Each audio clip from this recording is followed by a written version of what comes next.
je clique sur le base package, sachant que j'ai déjà créé le projet. J'ai déjà mis le config qui contient le cross config plus le Swagger config. Ça, vous allez le retrouver dans les commentaires, le premier commentaire de la vidéo. OK? La vidéo. Alors, je vais commencer par créer mes billes. Alors, je rappelle que on a commande et produit. Ça, c'est une relation many-to-many. Deux cas de figure. Soit je suis obligé d'ajouter la classe d'association, premier cas de figure. Deuxième cas de figure, je ne suis pas obligé de l'ajouter. Dans quel cas je suis obligé? Si entre les deux classes, il y a un attribut. Ça veut dire quoi? Ça veut dire commande et produit. Many to many, ça veut dire commande, il a beaucoup de produits, produit, il appartient à beaucoup de commandes, mais il y a la quantité commande du produit par rapport à telle commande. Donc, je suis obligé d'ajouter la classe commande item qui contient le produit, le commande, mais aussi la quantité commandée. Premier cas de figure. Deuxième cas de figure, il n'y a pas un attribut. Comme quoi, filière, il contient plusieurs semestres. Okay? Et semestre, il appartient à plusieurs filières. Okay? Donc, filière, il y a plusieurs semestres, et semestre, il y a plusieurs filières. Mais dans un premier abord, il n'y a pas un attribut entre les deux. Ça veut dire c'est juste une relation many-to-many, c'est tout. Okay? Donc, soit on va ajouter une classe d'association qui s'appelle filière semestre, ou bien on va simplement faire arrobas many-to-many sans rien ajouter. Dans le premier cas, lorsqu'on est obligé d'ajouter la classe d'association, ça marche. La relation many-to-many disparaît. Il n'y a plus de many-to-many. Ça se transforme à 2 many-to-one. 2 many-to-one. Ça veut dire quoi? Ça veut dire j'aurai commande, j'aurai produit, j'aurai pas au sein de commande une liste de produits et j'aurai pas au sein de produit une liste de commande. Non. J'aurai plutôt la classe commande item. Et la classe de commande item, il contient un produit avec une notation arrobas many-to-one, un objet de type produit, many-to-one et commande many-to-one. Donc, deux objets. Many-to-one. Donc, il n'y a plus de many-to-many. Donc, c'est comme si on a splitté la relation de many-to-many à deux many-to-one. J'espère que c'est clair. Donc, je vais commencer avec le TP. Donc, je vais faire bin.produit. Je vais commencer avec le produit. Alors, je vais ajouter les annotations classiques, à savoir l'annotation entity de GPA. Par la suite, je vais ajouter l'ID private long ID avec une annotation arrobas ID et arrobas generated value. Auto. Par la suite, produit, il a un libellé, donc private string ref, et par la suite le libellé. Donc, CTRL T, libellé, et c'est fini. Et je vais ajouter le getter setter, donc alt insérer, getter and setter, comment? CTRL A, entrée. CTRL A. Alors, par la suite, je vais ajouter la classe commande. Donc, commande. Donc, commande, il contient l'ID, la référence, le total. Alors, je vais marquer le total comme bigissima. On a précisé qu'à chaque fois qu'il y a des calculs, des règles de calcul relatifs à des nombres très intéressants, surtout virgule, il y a un problème qui se pose au niveau du double. Double ne fait pas les calculs correctement, c'est ce qu'on appelle les poussières du double. Donc, d'où l'intérêt d'ajouter un autre type autre que double, qui est plus solide, à savoir bigissima. Donc, à chaque fois que vous avez des calculs, des multiplications, des divisions, il ne faut surtout pas utiliser double, mais plutôt il faut utiliser bigissima. Donc, je vais faire, c'est quoi le total? Comment? Le total de la commande. Ça, c'est Codota, vous voyez? Codota Shkantidien. Vous voyez Codota? Il vous propose même des noms. Alors, ça, c'est juste un plugin. Payé. Alors, total payé, c'est tout. OK? Donc, c'est tout. Donc, je vais ajouter les getter setter. Sans merci, je vais supprimer tous les getter etc. et je vais régénérer. Ce n'est pas la peine de chercher c'est quel getter qui ne marche pas. Tu supprimes tout et tu régénères. Donc, normalement, commande il contient plusieurs produits, produit contient plusieurs commandes, mais il y a la quantité commandée que je peux la mettre ni dans la commande parce que si je mets dans la commande, ce n'est pas la quantité commandée, mais dans quel produit. Si je le mets dans le produit, c'est la quantité commandée de ce produit, c'est vrai, mais dans quelle commande? Okay? Donc, d'où l'intérêt d'ajouter la classe d'association qui s'appelle commande item, ou bien commande produit, comme vous voulez. Donc, commande item. Commande.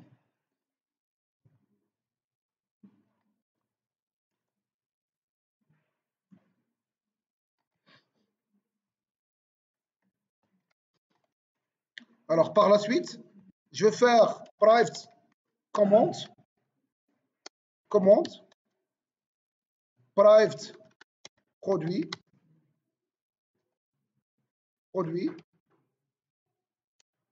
sans oublier private, double ou la big décimale comme vous voulez, quantité commandée. Donc sans oublier l'intention arrobas minute one. Et en fin de compte, donc vous voyez, la relation minute to minute, ça n'existe plus, mais on l'avait substitué par 2 minute to one avec la classe d'association. Je vais ajouter le getter et setter. Et je vais commencer par la partie DAO. Alors, pour la partie DAO, j'aurai besoin de quoi? Alors, je clique sur le base package. Je vais cliquer.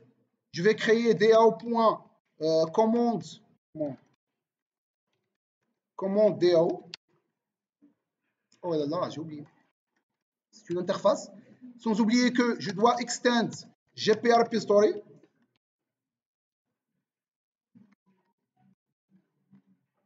De commande.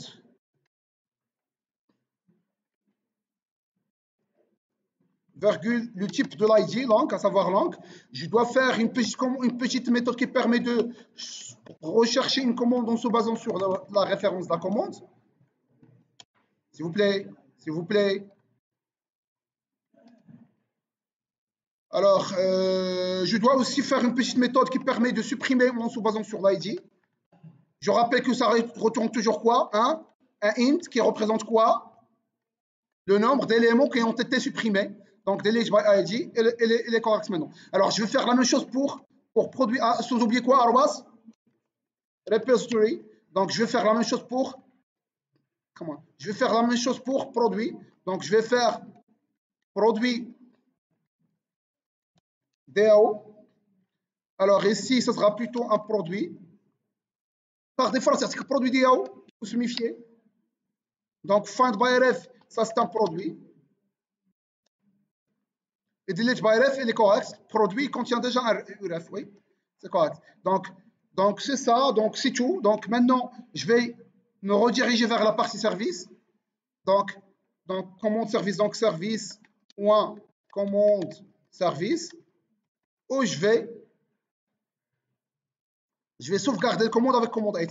Donc service. Alors, je vais déclarer commande DAO. Commande DAO. Sans oublier de faire quoi? Arrobas AutoWord pour pouvoir quoi? Injecter la dépendance de commande DAO. Alors, je vais faire un alt inséré, getter and setter. Qu'est-ce que getter and setter? Comment? Alt inséré, delegate méthode, delegate. Alors, tout en haut, je vais faire find, delete. Quoi d'autre? J'aurai aussi besoin de find all. Et je vais ajouter la méthode save. Alors, public int save.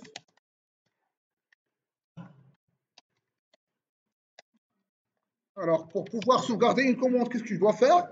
Alors, pour sauvegarder une commande, je dois vérifier est-ce que la commande... Ah oui, j'ai oublié. Bon, j'ai oublié un petit sens très intéressant. C'est qu'au sein de commande, j'ai intérêt à mentionner quoi? La liste des commandes. Donc, private. Ça veut dire quoi? C'est ce qu'on appelle le sens de navigation. Ça veut dire quoi, sens de navigation? Ça veut dire, c'est vrai que c'est obligatoire. Alors, commande items.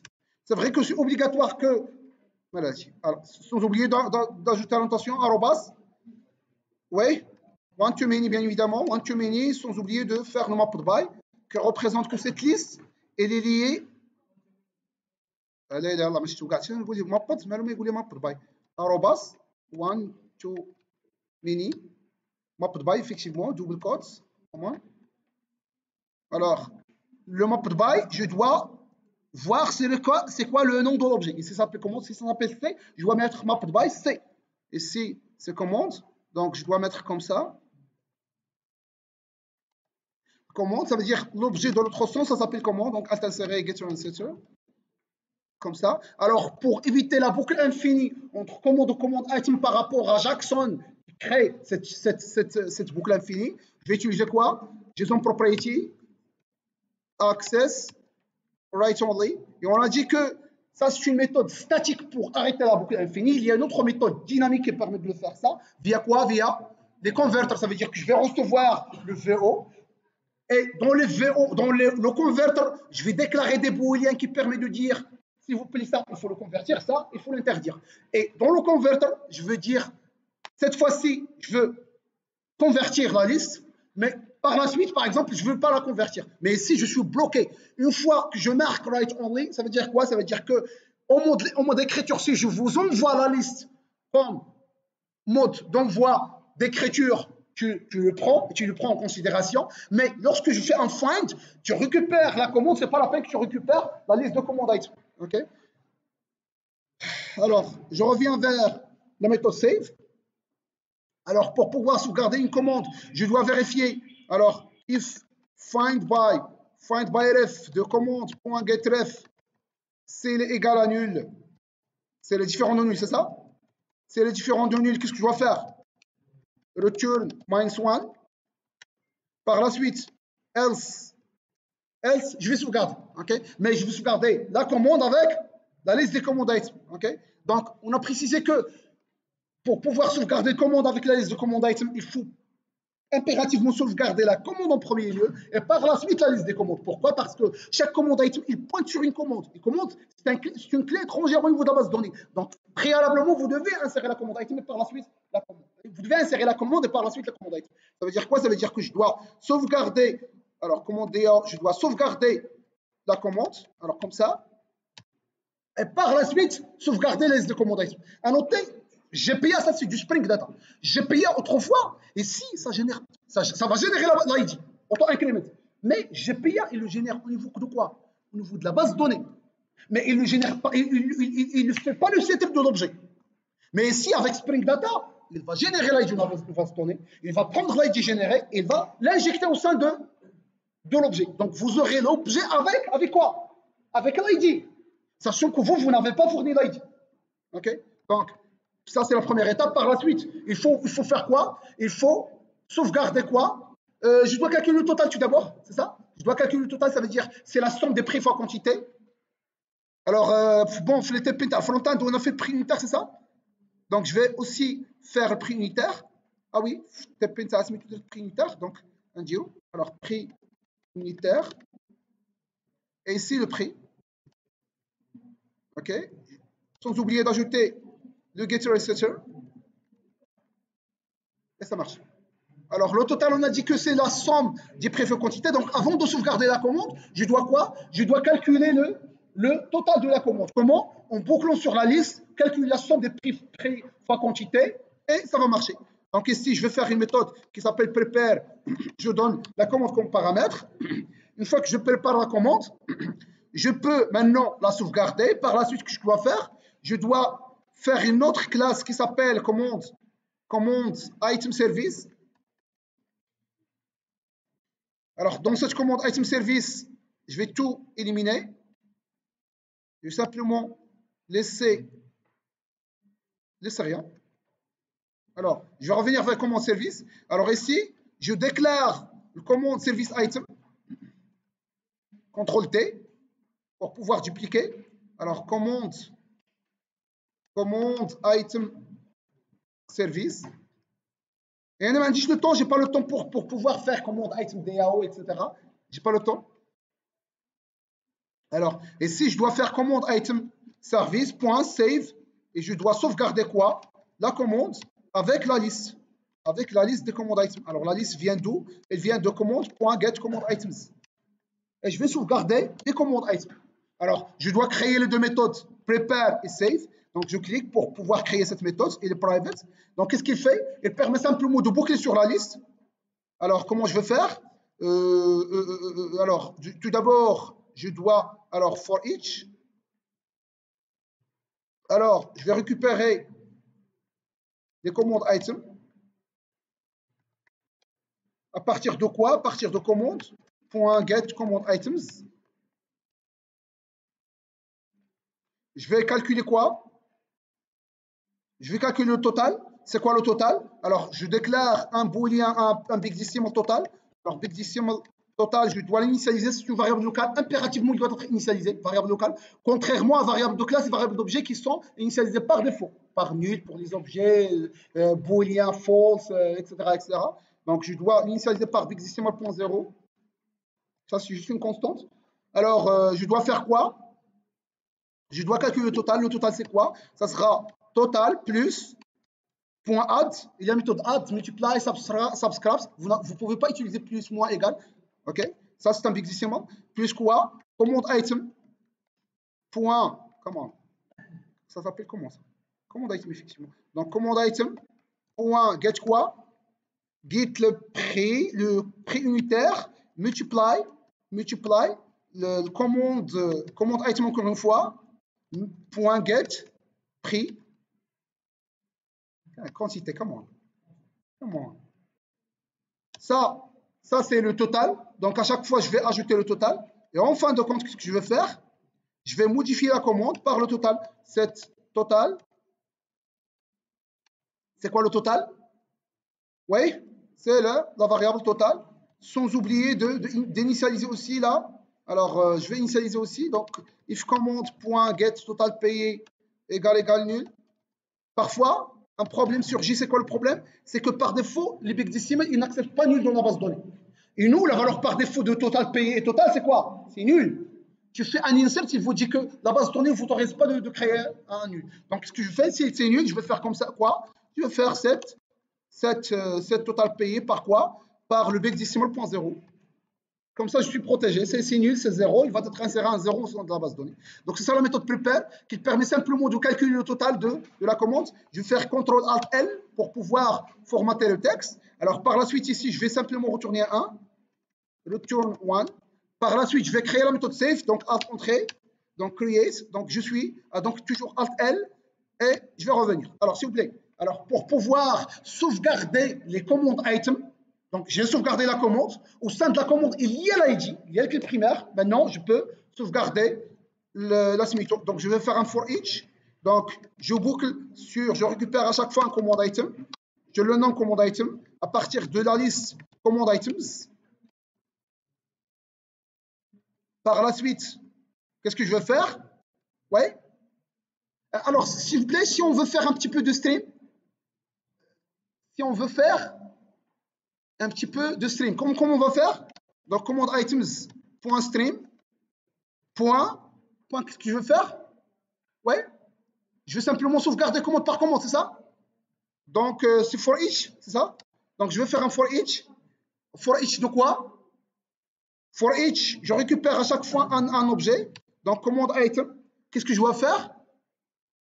Je dois faire plusieurs instructions. Si vous voulez faire une seule instruction, il faut le faire tout court. Si vous voulez faire plusieurs inscriptions, il faut faire comme ça. OK? OK? Dans un premier temps, je vais le faire d'une manière classique. Dans un premier temps, je vais le faire d'une manière classique et par la suite, je vais le faire avec un for each, avec les streams. Alors, for each quoi? For each de commande item. À chaque fois, je vais récupérer un objet qui s'appelle commande item de la liste commande items.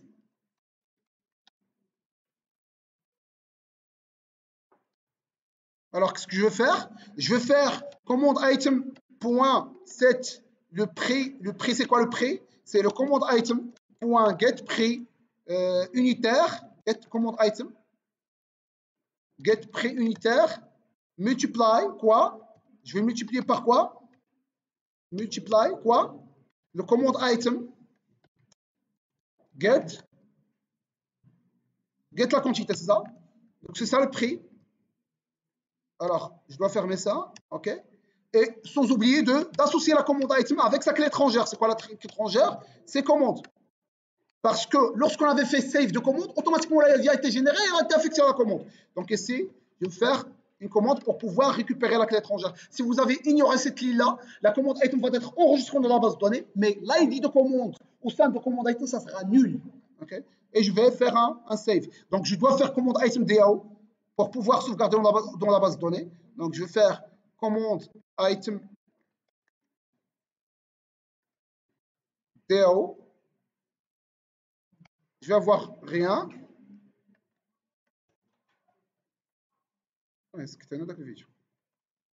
Alors, je dois déclarer ici le commande item DAO. Donc, private commande item DAO. Commande item DAO. Arrobas quoi? Arrobas autowired. Et si je dois sauvegarder, donc commande item DAO. Point save. Et je sauvegarde le commande item DAO.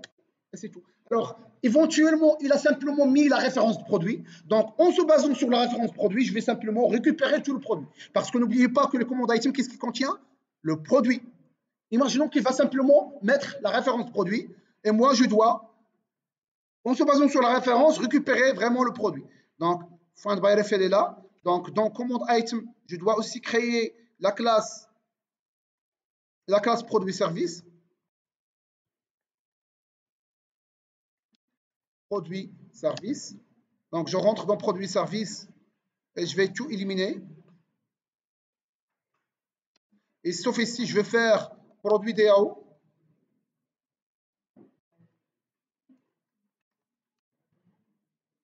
Alt insérer, je vais déléguer cette méthode. Tout en haut. Ça marche. Alors, maintenant, dans produit-service, maintenant, je peux faire, alors, produit-service. Alors, dans commande item service, je déclare le produit-service, s'il vous plaît. CTRL-T. Donc, CTRL-Alt-L. Donc, produit-service. Alors, ici, avant d'insérer le commande item, je vais télécharger le produit. Donc, if command item.get get produit il est différent de nul and command item.get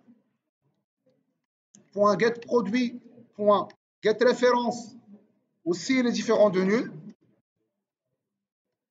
Qu'est-ce que je dois faire? Je dois télécharger le produit. Comment je vais le télécharger?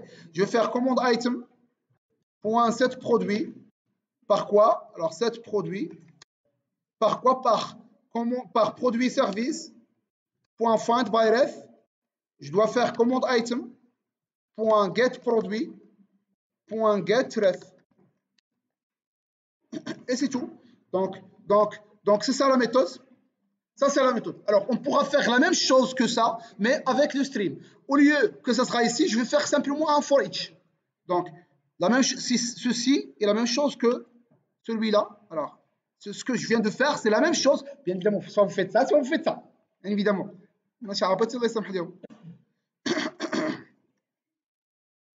Donc, je vais copier-coller tout ça. Je vais maintenant le commenter. CTRL. Alors, je vais décommenter ça. Et je vais le faire au sein d'un for each. Alors, vous pouvez faire comme ça, vous voyez. Donc, command item.stream.for each. Tu boucles. De cette manière, via ce qu'on appelle le stream de Java.8. Vous pouvez faire la même chose que vous n'allez passer que celui qui existe. Ça veut dire quoi? Vous allez faire un point filtre, par la suite un point filtre. Ça veut dire quoi? Ça veut dire qu'on pourra l'améliorer. Je vais faire un filtre. Filtre, c'est quoi la condition de filtre? C'est ça. Donc, alors c'est ça. Alors, ça sera ça, la condition pour que je puisse passer. Ça veut dire filtre. Ici, il est différent de nul. Différent de nul. Alors, c'est quoi? C'est le command item. Alors, filtre. Bien évidemment, filtre, vous devez avoir une C. Et tu y crées une flèche. Alors, flèche, alors, onglet, OK. Ici, je peux faire un C. Donc, je vais filtrer simplement, s'il vous plaît. Remarquez, s'il vous plaît, ce que je fais. Je vais faire un stream. Je vais filtrer simplement les gens que j'arrive à trouver. Le produit, il est là. Si le produit existe, je peux passer, je peux faire un for each. Okay? Mais ça, c'est équivalent vraiment à ce que je viens de faire. C'est vraiment équivalent à ceci. Okay? Mais juste pour ne pas compliquer la vie, je vais commenter ça et décommenter ça. Comme ça, si vous voulez refaire avec le méthode stream, ça marche. Avec le concept de stream, de transformation de liste à un stream de Java 1.8, vous pouvez le faire. Alors maintenant, on va faire la partie web service, on va tester.